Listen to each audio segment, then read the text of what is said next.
Narito na ang PTV Balita Ngayon.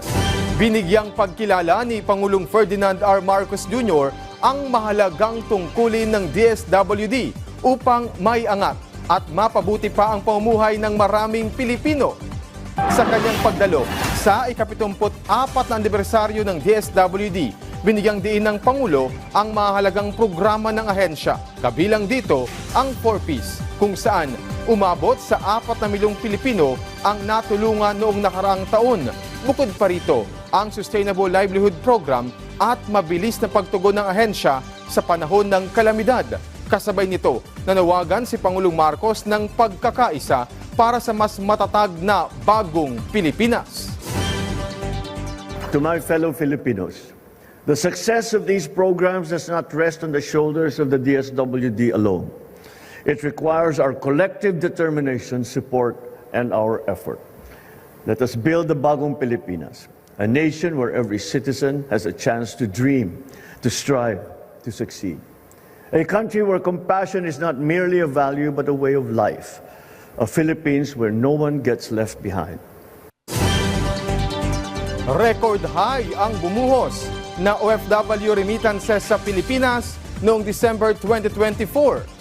Sa datos ng Bangko Sentral ng Pilipinas, umabot sa 38.34 billion US dollars ang personal remittances sa mga kababayan nating OFW nitong 2024. Mas mataas ito ng 3% kumpara sa 37.21 billion dollars na naitala noong 2023.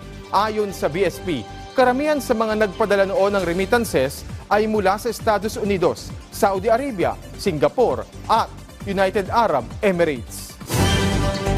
Sa ibang balita, sumulat na si Senate Minority Leader Coco Pimentel kay Senate President Chis Escudero para iapila ang magpatuloy agad ang impeachment trial ni Vice President Sara Duterte.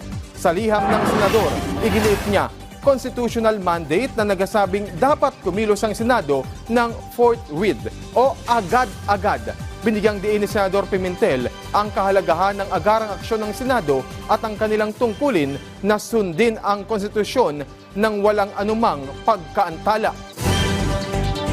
At yan po ang mga balita sa oras na ito. Para sa iba pang updates, i-follow at ilike kami sa aming social media site sa @PTVPH.